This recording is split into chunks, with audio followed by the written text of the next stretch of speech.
Hello? The most stubborn man I've ever met. Alice? Alice? Alan, I'm so afraid. He keeps me in the dark. Please help me. I look at you, Alan, and it's not you. Something else.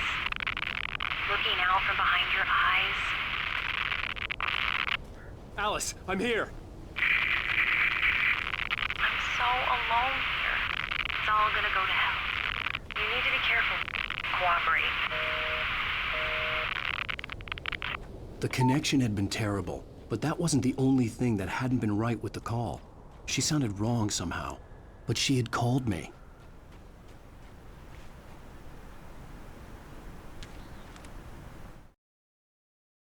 The pipe wrenched itself loose from the bridge's steel framework.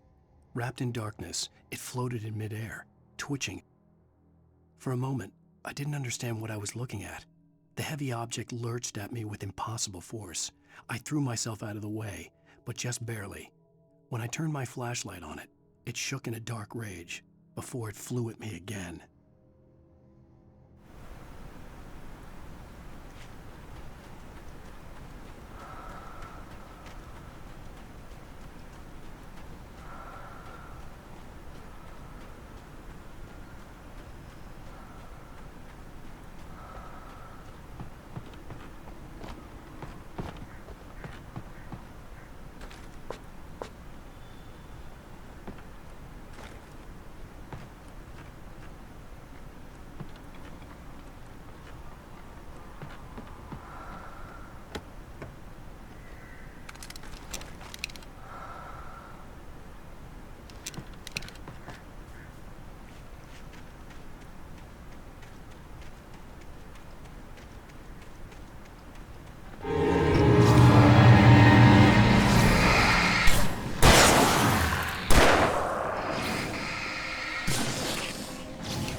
I could see a railway bridge up ahead, and a warehouse of some sort on the opposite shore.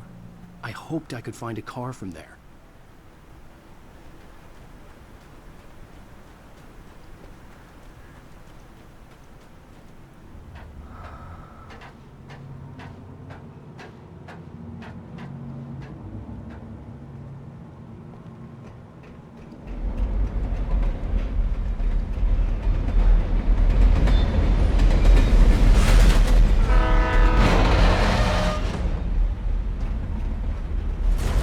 That was pursuing me was growing stronger, and it was taking over everything in its path.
I slammed the door shut right in his smug face. He pleaded for me to open the door. True to form, the asshole actually thought I would obey. I had no sympathy left, no guilt either, not for him. I took a moment to savor the scream. I bet I had a smile on my face. It was all that I had time for. The dark presence was inside the lodge with me.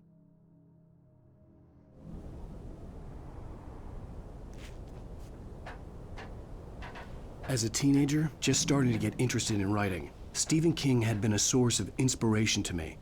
I thought about all the inanimate objects that had come to life in his books. No one is safe in a good horror story. Certainly not the protagonist. That's what makes them fun. This was anything but. The darkness could possess anything, and it was getting closer.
We take the facts of our existence for granted, unaware that they are merely a thin veneer of desperate self-delusion, covering a vast cosmos of madness and horror.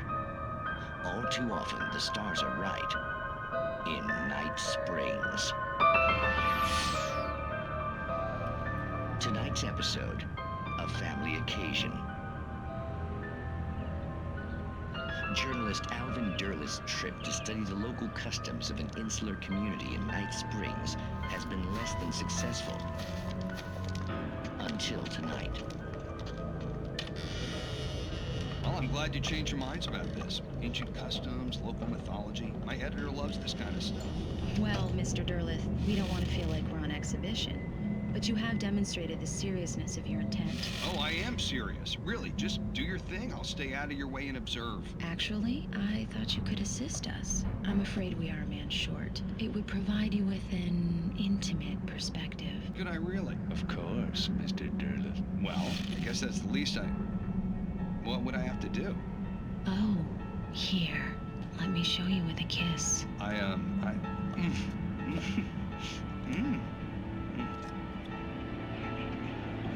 What did you...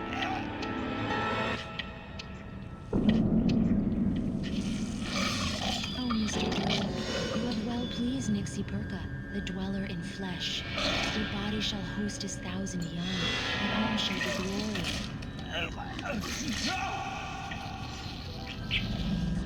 Shh, darling, be calm. Shh. Alvin Derleth learned a harsh lesson. If you go looking for mythology, it may come looking for you. And such quests always bear fruit. In Night Springs.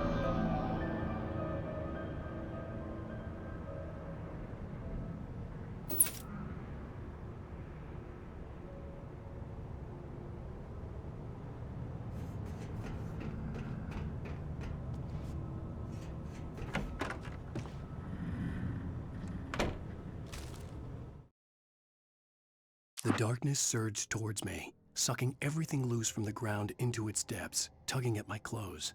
I saw the flare the kidnapper had dropped and threw myself towards it just as I felt my feet leave the ground. The darkness embraced me with the force of a tornado. Somehow I managed to light the flare.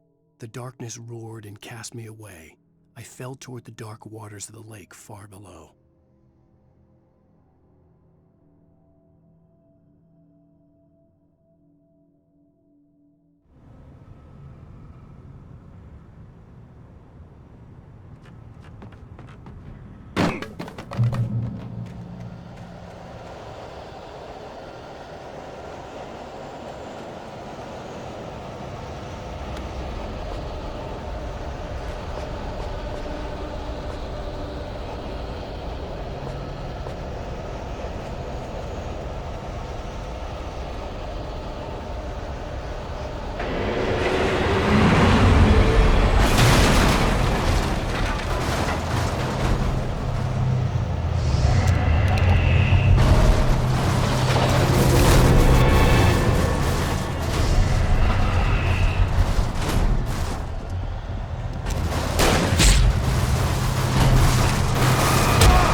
Never been this glad to see the sunrise.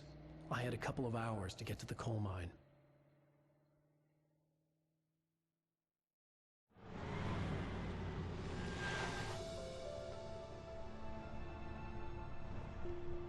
The coal mine wasn't far now.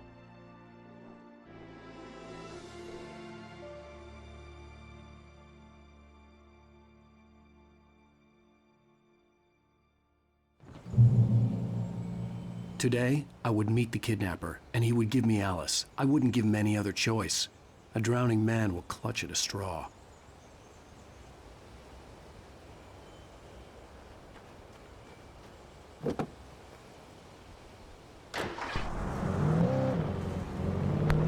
Little by little, without realizing it, I'd come to believe that the story in the manuscript was coming true.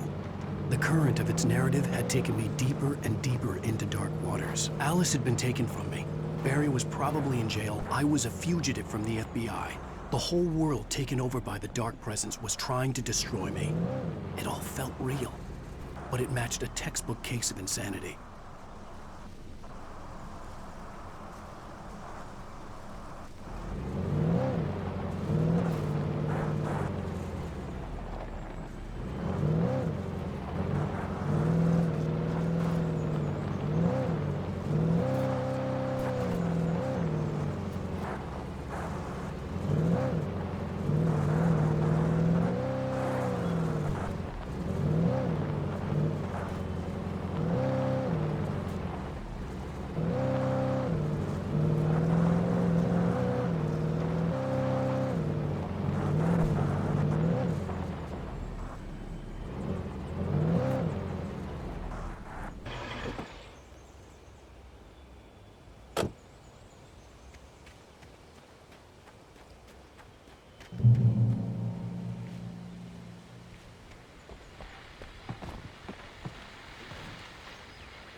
This is Pat Maine, and you're listening to KBF FM. Folks, I want to apologize for kind of abandoning you to that looping music track last night, but I was detained.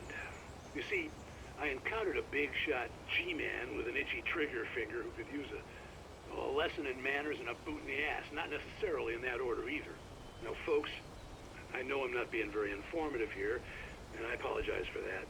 I really should just keep quiet, but I'm just so peeved right now, because some people just shouldn't be carrying badges. I'm just glad that our Sheriff Breaker was there to straighten things out. And if someone I met last night is listening, let me just say, I'm sorry if my mouth got you in trouble. I'm pretty sure you're not the bad guy here. Godspeed, son. I hope you know what you're doing. Now, on a lighter note, I'll be talking to Dr. Nelson all morning. But first, a little music.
Welcome back to KBF FM.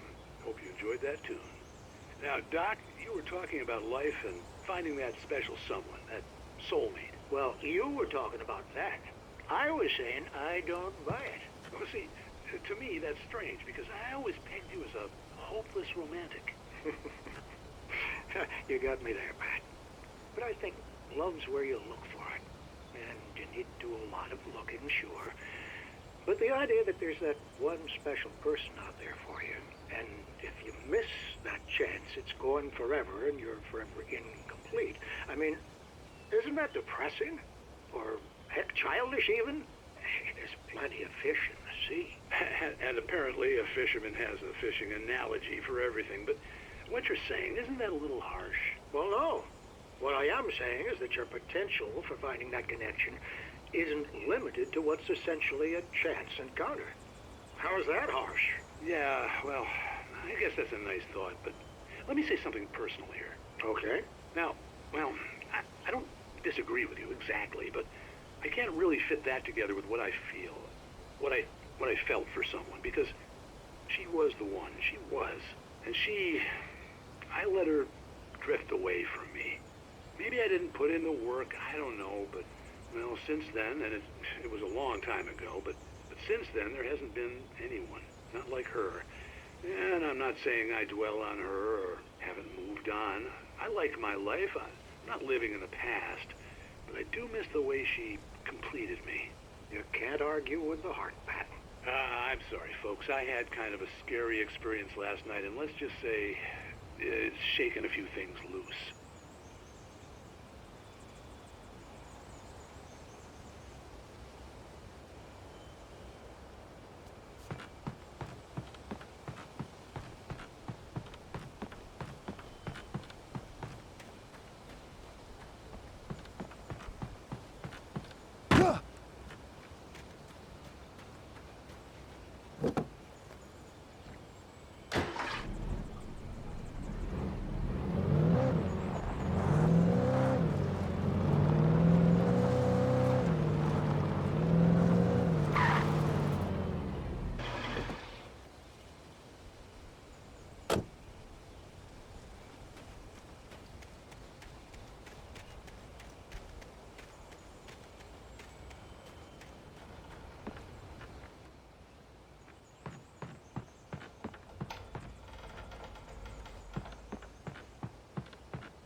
For Mott, spying on the writer on the ferry had been a disappointment.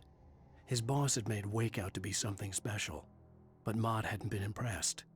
He'd gotten a good long look at the wife, though, and he liked what he saw. Mott had fantasized about goading Wake into a fight, but it hadn't happened. Still, he'd get his chance to see if the writer had anything in him. He'd been promised as much.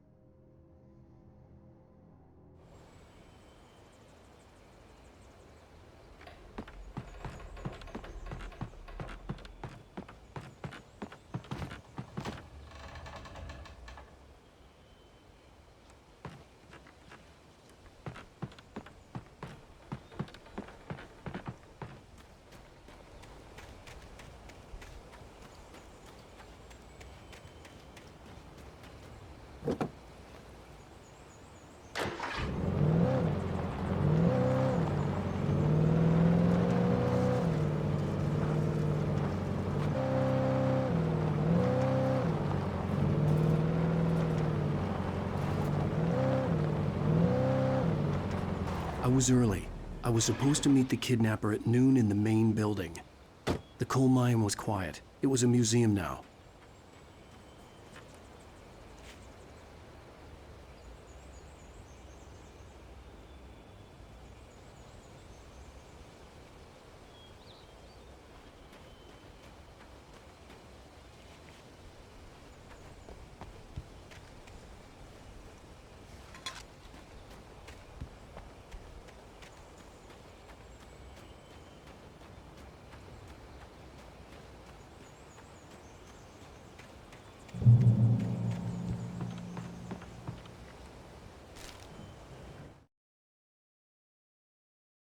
With Nightingale gone and the night wind blowing in through the broken studio window, Maine stared at Sarah.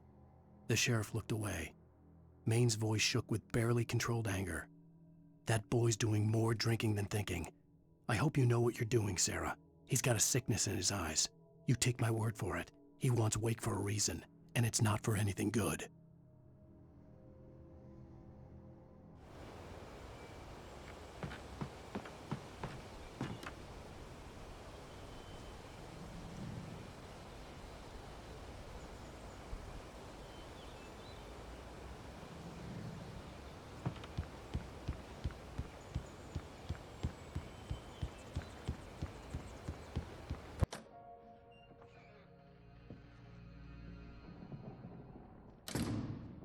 I didn't want to go outside. Cops had to be looking for me. The noon sun turned the place into a sauna. The day dragged on. Different scenarios ran through my mind. Ways of how I'd torture the kidnapper to get Alice back. Or the different horrible things he could have done to her. I imagined her dead. I had no way of knowing she was still alive. It was killing me. I was running on blind hope. It was all a waste of time.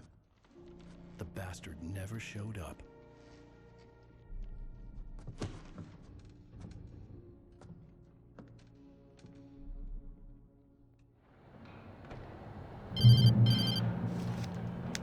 Wake! Where the hell are you? Change of plans. You know where Mirror Peak is? It's a big mountain north of where you are.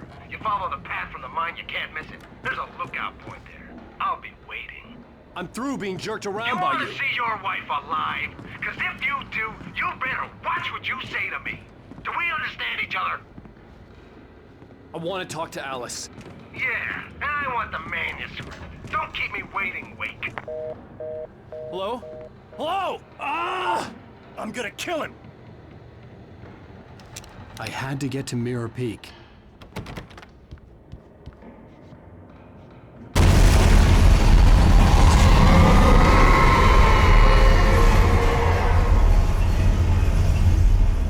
It was close. Maybe closer than ever before.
When Thomas Zane fell for Barbara Jagger, it happened fast.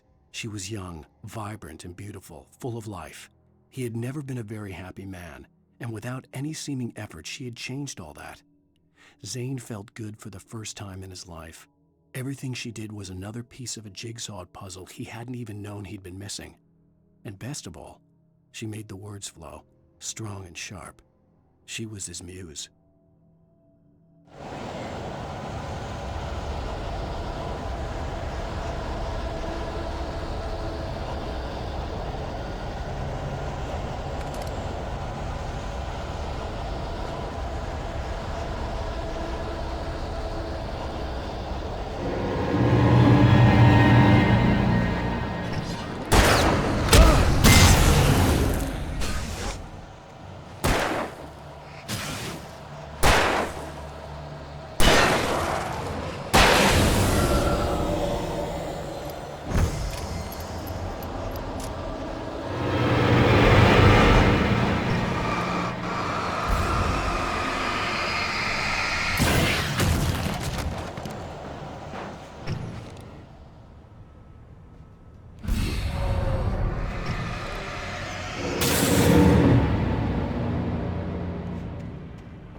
The only way to reach the hillside ahead was to go through the building. I had to find a way to avoid electrocution.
Some of the Taken retained echoes of their former selves, but these were just the nerve twitches of a dead thing.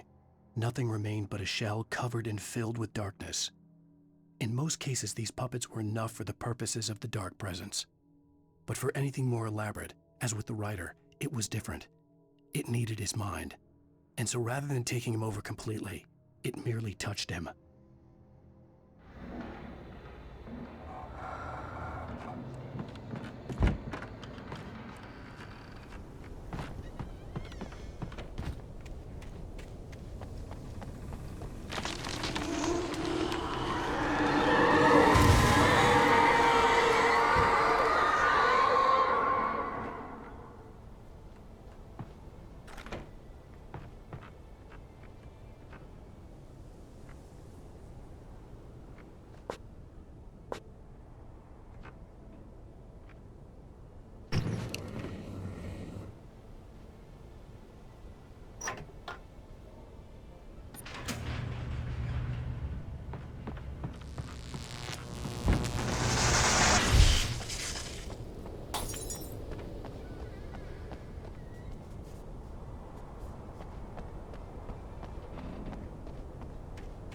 There was no way the flashbang grenades were standard power company equipment.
I stared through the bars of the jail cell.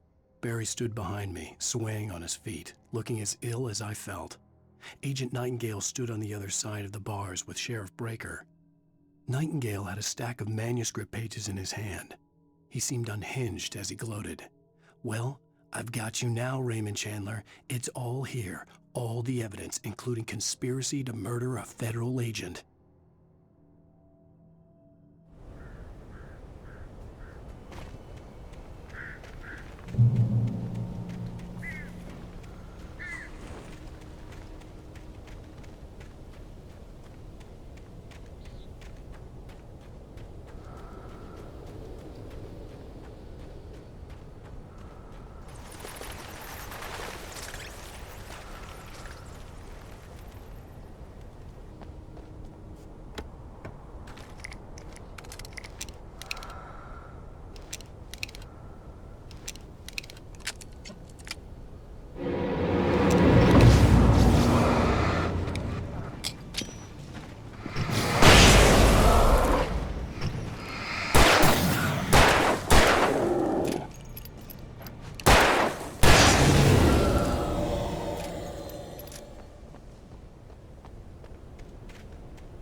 I had no real plan. I was going to give the kidnapper all the manuscript pages I had for Alice. If that wasn't enough, I'd hold him at gunpoint and make him talk.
The dark presence was moving ahead of me in the same direction I was going. A cold feeling settled itself in the pit of my stomach.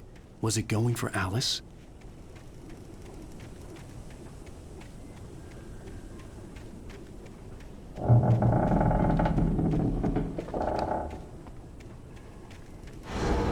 The graveyard shift may cause cancer.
The place was dead, a ghost town.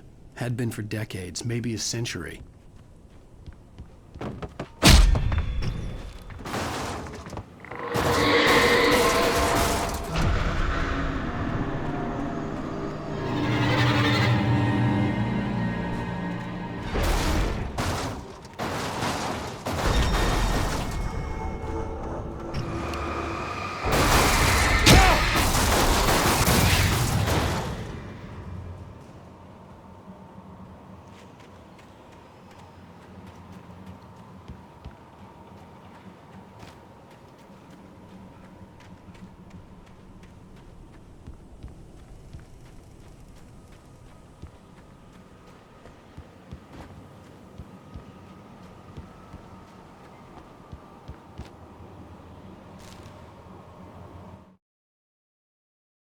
Things were never as simple in real life as in fiction.